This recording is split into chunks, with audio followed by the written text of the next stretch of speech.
10 школ включены в программу строительства до 2025 года. Конечно, школа будет современной. И со спортзалом, и с актовым залом, и со всеми делами.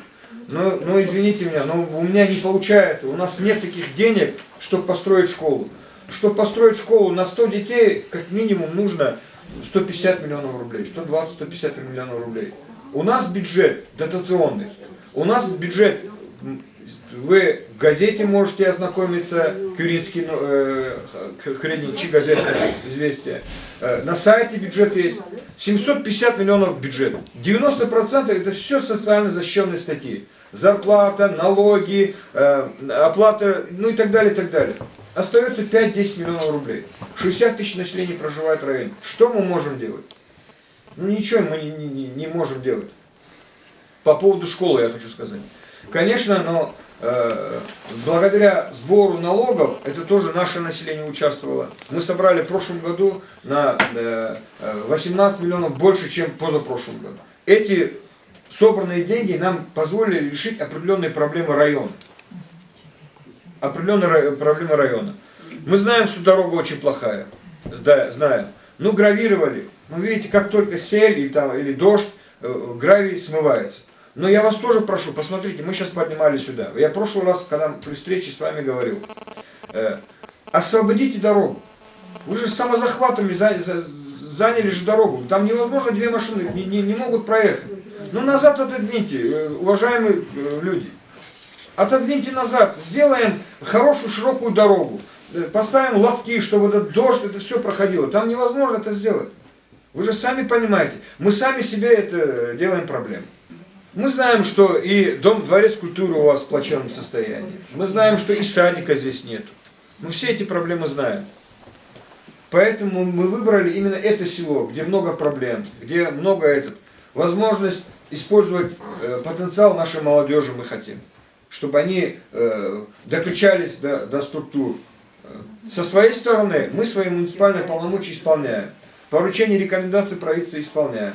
Налоги собираем. Привлекаем инвесторов. За последние годы около миллиарда рублей инвесторы вложили в район. Это не маленькие деньги.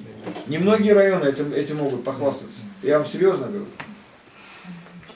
Да, если можно, я добавлю. Я, может быть, даже и не лез бы в этот разговор, если бы не был бы сам жителем Сулейман-Стальского района. Я здесь вырос в селе, я сам с села Корчаг, и я вырос в этом районе, и я прекрасно понимаю проблему села. И я, опять же, не стал бы ничего говорить, если я сам не сталкивался бы с развитием нашего района. Я очень уважительно отношусь к Нариману Шамсудиновичу, и я вижу огромную работу, даже если взять у себя в селе, огромную работу, которая была проведена за последние годы. Это огромная работа, и по сравнению с другими районами и с другими селами наш район продвигается и развивается. Я уверен, что те проблемы, которые сейчас на данный момент есть, весь потенциал района и что может сделать сам Нариман Шамсудинович, полностью все это делается. А мы, в свою очередь, будем подключаться и помогать. Вот я записал, то, что отсутствие садика и то, что 22 аварийных школ, я честно не знал об этом. Но я не знал. И... Только школы. Из 13 садиков 7 аварийных. Да, и то, что в Новом Мамрач есть нету ФАПа, ни садика, ни школы, это... Но со своей стороны мы подготовили земельные участки. То есть иди и строй, хоть сегодня. Мы это сделали. Я понимаю, уважаемые друзья, давайте так по дорогам. Мы дорогу в прошлом году, когда вы делали, гравировали дорогу? В прошлом году сделал, в этом году тоже немножко сделал. Ну, давайте так, да, я вас очень прошу. Если есть возможность, давайте вместе мы это сделаем. Мы найдем финансирование гравировать. Конечно, асфальт, чтобы здесь сделать, но надо, чтобы она широкая была. Вы чуть-чуть освободите, попросите жителей, освободите, чтобы лотки там можно было поставить. Как бы мы здесь не сделали бы, хоть каждый год мы делали бы гравирование, это все смоет дожди. Все смоет. Я же вижу, мы в прошлый раз, когда приезжали сюда, была более-менее нормальная дорога. Сейчас дожди, снег пошел, хотя такого снега не было. Это практически смыто. Давайте попросите людей, отодвиньте чуть-чуть на метр. Мы там лотки сделаем, чтобы вот это сели, дождь, это все прошло. И мы сделаем хорошую капитальную дорогу. Сделайте это вы, а мы сделаем дорогу. Это я вам обещаю. Лотки там есть, отвод делают, вот в другую сторону Комок. Лотки есть там даже. Вот 3 года стоят, не ставят их, я не знаю. Потому что там невозможно ставить. Вот сейчас главу тоже послушаем. Куда поставить лотки? Куда? А Прямо вот- на дорогу, что ли? Здесь 2 машины не проедутся, надо дорогу расширить, чтобы 2 машины могли проехать. Там дома Дома не надо, там, где есть возможность сделать. Где возможность? Где капитальных строений нету, сделать. Когда вот самозахватом люди занимаются, объясняйте, ну что этот метр дает людям? Ну посмотрите сады, там же ничего не ухожено, не сделано. По поводу воды. Мы были в прошлом году, я, честно говоря, не знаю, откуда провести воду. Или надо скважину сделать, или надо откуда-то вести. Дайте сами предложение, как это лучше сделать. Река протекает рядом. А как река? Вот, Насосами? Да, отсюда линия идет прямо куда мы хотим. Вот через здесь рядом трансформатор около школы, линии туда есть, столбы. Там просто сделать большой котлован, оттуда прокачать, здесь сделать второй котлован, чтобы А кто ответит, если кто-нибудь отравится от этой воды? питьевую, он техническую воду. Временами часа 2 утром прокачать, часа 3 вечером, и хватит селу эта вода. Вы так думаете? Очень даже. Технически по шлагам, что ли, пустить? В вашу линию? Почему? Жесткие линии пустим по селе. Там сделаем котлован, аккуратно, там, чтобы котлован сделать из бетона. И по линии пустить воду. По жесткой линии. Поливная вода, что была? Поливная, техническая и вся вода, что да. А насос пол не будет. Ну, там первое время, если нам кто-нибудь сделает, в дальнейшем это насос, можем большое село, если каждый по мелочи соберет, это насос хватит купить. Вот в Корчаге до этого поливали насосами. Каждый полив обходился 100 тысяч рублей. Каждый полив. Но там, конечно, большие трубы, не как вы говорите, да, не сотка, да, там большие. Но каждый полив обходился для государства 100 тысяч рублей. А 4 полива как минимум надо для этой зоны, для Корчагской зоны. У нас даже белье стирать нет, не хватает воды. Только питьевая вода. И то в родниках, смотрите, каждый родник по дороге, обратно пути. Посмотрите, сколько там вода течет. Там еле, там даже мизинец не течет ни одного родника воды. Но как быть тогда с чистой водой, питьевой водой? Там, короче, у нас протекает река. С этой стороны есть вот ниже уровня реки, если котлован зарыт хороший, и сделать его аккуратно, сооружение. Оттуда можно прокачать воду на высокое место. Давайте так мы сделаем. Давайте мы так сделаем. Я вам не обещаю, что завтра у вас вода будет. Я приглашу специалистов. Пусть они изучат. Они знают, где какая вода находится под землей. Есть и программы «Чистая вода». Давайте попробуем по чистой воде. Если не получится, мы сами как-нибудь постараемся это сделать. Сами, за счет села, за счет района, поможем, окажем содействие. Прошу, если есть возможность, программа «Чистая вода», Дагестану выделено 4 миллиарда рублей, можно включиться в эту программу. Мы в этом году в 3 селах, и в Касумкенте, в 4 селах меняем разводящие сети. Новомака, Куркент, Автостал и Касумкент. Благодаря тоже поддержке Васильева. Вот сейчас 2 улицы у нас пустуют уже. Да. Молодежь уезжает. Кого 2, кого 3 детей уезжает. Работы тоже нету. Вот в какое состояние он говорит. Да, конечно. Вот сейчас посмотри. Кого 3 детей должен получить газ. Баллонный газ. Баллонный газ они покупают 8 баллонов, 6 баллонов. А они отдают им соцконтору за 1 баллон 500 рублей. 40 рублей дают в месяц. И кроме этого, твердое топливо раньше давали деньги. Давали, я знаю, у вас давали, вы работали.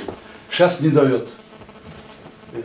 Как его? Дрова не возит, примерно, нету, да, сейчас дрова. Это позиция как я, Гризоч. У нас просьба, или нам твердое топливо возить сюда. Пусть возит, да, чтобы они получили. И пенсионеры, и кого 3 детей, и инвалиды, и за 80 лет кого, все это вопросы касаются. А соцконтора говорят, обращайся на Римановича Студеничу. Они, нас так, да, этим словом, все. Вот вот это вопрос, или надо за Белиджи привезти вот это топливо нам, твердое. И с газом разобраться, с баллонами, которые он говорит. Почему должен он покупать, она примерно, да, 8 баллонов, они платят за 1 баллон 500 рублей.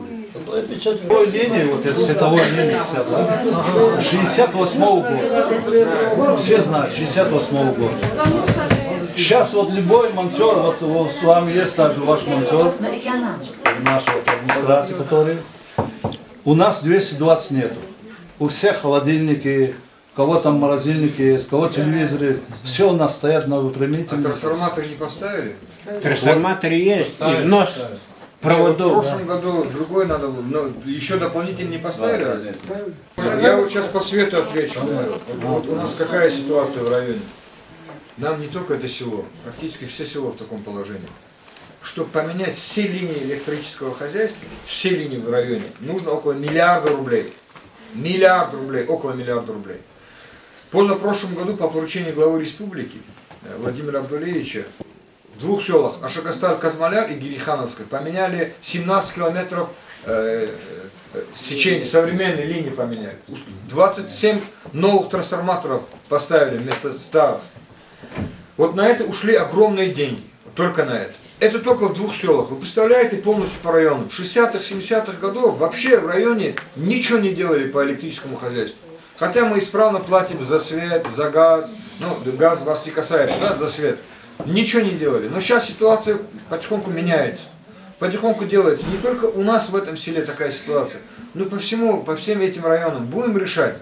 Я не говорю, завтра мы будем решать, но будем решать.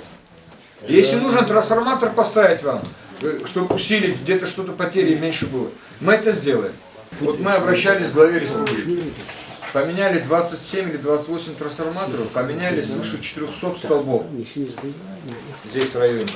Мы попросили, я написал письмо Васильеву, попросили, чтобы эти трансформаторы, они рабочие, и эти столбы железобетонные, они нам пригодятся, мы могли бы сами решить проблему этого села, чтобы отдали нам. Нет, они продаются. Я написал главе, глава сам позвонил мне. Он сказал, вот эту проблему мы решим. Поручено. Мы на бумаге получили, что этот вопрос решается. Но до сих пор этот вопрос не решился. И если бы эти 27 трансформаторов, если бы эти провода, если бы эти столбы у нас были бы, мы в любом случае что-то мы здесь в селе решили бы. И уличное освещение сделали бы сами, и эти провода бы использовали, и поставили 2-3 трансформатора еще. Я думаю, может быть, вот такие встречи нам помогут. И вот здесь столько проблем, хоть какую-то определенную часть этих проблем, если мы решим, Вот я могу в следующий 15-20%. раз прийти с вами открыто так разговаривать. Здесь был разговор, сход был у нас, разговор был вас позвать отселение. Чтобы встречу был с вами. Я еще приду. Какую-нибудь проблему решу, какие-нибудь проблемы решу, потом приеду. И автобус работает в вашей школе? За это спасибо. Маги Но я вам что скажу. В прошлом году в селе Цумур построили ФАП. В этом году в селе Испик строит ФАП. Земля есть, земельный участок? Если земельный участок есть в течение 10 лет, я опять получается, что я обещаю. Все, но я не говорю, что ваше село, уважаемые, включены в программу. Сейчас в стране деньги есть, в республике деньги есть, они будут строиться. Но я пока не могу вам сказать, что завтра у вас будет ФАП или послезавтра будет. Но будут. Так как мы напрямую этим занимаемся, мониторингом, эту информацию я прям, может, даже как бы сегодня передам эту информацию как бы дальше. И все, ну, постараемся очень совместно уже как бы решить хотя бы вот эту проблему У побыстрее. нас земельный участок есть, но в Мамраче нет ФАПа. Ну, И я здесь записал, нет. да, Где сейчас находится, там тоже в аварийном состоянии. Когда дождь идет, уже по стенам протекает. Да, я понял. Нужен новый ФАП. А? По поводу газа я вам сказал, что мы попали в эту программу комплексное развитие сельской территории. Мы получим 700 миллионов рублей, район получит 700 миллионов. Это строительство школ, 2 школ построим, Алкадаре и Ашакастал-Казмаляре. Хочу сказать, что проекты для строительства школ, вот, допустим, Ашакастал-Казмаляре, проект сделал меценат. Ну, там выходец из этого села, за свой счет сделал проект. За проект он заплатил только за один проект. Без проекта школу нельзя строить. Это раньше вот этим народным способом ваши отцы, где-то вы строили, кирпичи собирались, колхоз там это собирали. А сейчас нельзя. Все должно соответствовать нормам противопожарной безопасности, санитарной безопасности. Только за проект Ашакасталь-Казмалярской школы он заплатил 5 миллионов рублей. 5 миллионов. Только за проект, за бумаги. И Алкадарской где-то 1,5-2 миллиона рублей заплатили наши меценаты, попросили, они сделали. Я вам не вру, я вам 100% говорю. Благодаря наличию этих проектов, у нас эти проекты были, Благодаря привлечению инвестиций мы попали в эту программу. Ну, 700 миллионов это практически бюджет на 2 года. У нас будет возможность газифицировать 2 села, спортивные площадки построить, школы построить, обеспечить водоснабжением. Ну дай Бог, чтобы в государстве ничего не поменялось. Дай Бог, чтобы эта программа работала. Но 100% есть, и Васильев об этом знает, глава республики, и федеральное министерство знает, что мы включены в эту программу, должны буквально на днях объявить торги. Просто так тоже строить нельзя. Если даже у тебя деньги есть, взял, построил, тоже нельзя. Это должны быть торги. Иногда вот наши люди возмущаются, почему не наше население строит. Ну, торги такая вещь. Выставляют на аукцион строительные организации, кто за меньшую сумму строит, тот выигрывает, тот и строит. Поэтому у нас в районе оказываются другие организации. Вот насчет рабочих мест. Я понимаю, что нет работы. Но с другой стороны, вот если вы видите КТВ, ну увидите скоро, вот ООО «Полоса» нужны бригадиры. Там написано свыше 25 тысяч рублей зарплату, а фактически платят 30-35 тысяч рублей. Вы представляете, у нас в районе нет специалистов сельского хозяйства, агрономов, бригадиров нет. Сейчас будет строиться, в этом году уже проект завершается, я не могу сказать, осенью или следующей весной. Крупное фруктохранилище будет построено в районе. Крупное, 500 рабочих мест постоянных будет. Это не просто холодильник для хранения. Там тарные цехи, там целый комплекс будет. Там нужны электронщики, там нужны хорошие специалисты. Мы говорим, с одной стороны, у нас молодежь уезжает. Но молодежь, с другой стороны, всегда уезжала. Я помню бытность мою, еще в советское время, многие мои родственники, они в Небедаге, Казахстане, везде были. В Азербайджане, на нефтяных промыслах. Но говорить, что молодежь уезжает только из-за того, что работы нет, это тоже одна из причин. Так тоже нельзя. Люди хотят хорошо жить. Видят по телевизору красивые машины, красивые дома. Также хотят жить. Молодежь хочет другой жизни, не хочет по этой грязи ходить, не хочет, хочет условия, тепло хочет. Поэтому уезжает в основном. Но и здесь и наша вина тоже есть, конечно. Я с себя вину не снимаю. Но нам тоже не просто, поверьте мне. Но если вы думаете, что мы ничего не делаем, это неправда. Но стараемся, не все получается. Где-то мы учимся только, где-то что-то получается, где-то что-то не получается. Но перед вами мне реально неудобно, честно говоря. Самое дальнее село и самое меньшее внимание вам и гвинейской части уделено. Мы постараемся исправить ситуацию и постараемся сделать все, что возможно от нас. А по поводу изменения Конституции, это в жизни дается один раз шанс. В 1993 году меняли Конституцию. Сейчас уже выборы будут обозначены, не будут обозначены, мы не можем сказать из-за коронавируса, но будет обозначено. И у вас будет шанс голосовать или за, или против. Вы будете участвовать в новой Конституции. Но самое главное, я здесь вижу, знаете что, вот олигархи, которые у нас разворовали нашу страну, являясь гражданинами Германии, Израиля, Австрии, Швейцарии, они не могут уже работать в нашей стране. Вот одно из таких поправок. Так же, да? Да. Самое важное. Вот таких много таких важных поправок. Много таких важных поправок. Я просил бы вас изучить, если нет, мы вам какие изменения туда внесены через школу, директора школы передадим, изучите, посмотрите. Еще раз хочу сказать спасибо за доброе отношение к нам, ко мне. Конечно, перед народом выйти в настоящее время и сказать, и выслушать проблемы не просто так. Мы знаем эти проблемы, вы думаете, что мы не знаем, что ли? Мы знаем эти проблемы, но мы не обещаем, но постараемся это сделать. А с вашей стороны, вы тоже постарайтесь, чтобы дети получили хорошее образование, чтобы дети учились, чтобы они были воспитанными. У вас дружное село, я вижу, везде я вижу, у вас хорошие люди. И старше, младше знаете, уважение, авторитет вы друг друга есть, у вас хорошее, спаянное, доброе село. Вот это сохраните. Без традиций наших мы это не сделаем. Все, что от нас зависит, мы это сделаем. Но обещать, завтра у нас будет газ, завтра будет наша школа, завтра у нас будет садик, потом я приеду, вы мне плюнете в лицо, я не смогу. Сделаем, газ у вас в следующем году будет. Программа, если она будет работать, будет. Если не будет работать, тоже мы сделаем все, чтобы у вас газ был. А вы тоже не сидите спокойно. Возьмите коллективное письмо. Напишите. Скажите, почему в следующем году наш газ включен? Включите в этом году. По школе скажите, по садику скажите, не стесняйтесь. Это кому? Вам надо написать? Нет, я и так проблему. Главе республики напишите. Напишите, Я напишу, я ему пусть они реагируют. Пусть у них будет на учете. Напишите Медведеву, Единой России. Напишите Путину. Вы не думайте, что вы мне этим сделаете плохо. Не думайте. Напишите. И в конце я хочу вас поздравить с нашим праздником, Иван Сува, Польша, Колера, Шадлер, Генгелер, Хура. Значит, один Суваль, этому празднику свыше 2000 лет, это праздник нашей древности, нашей культуры, нашей самобытности, нашего народа. Это праздник не огня, это праздник, это наш лезгинский Новый год.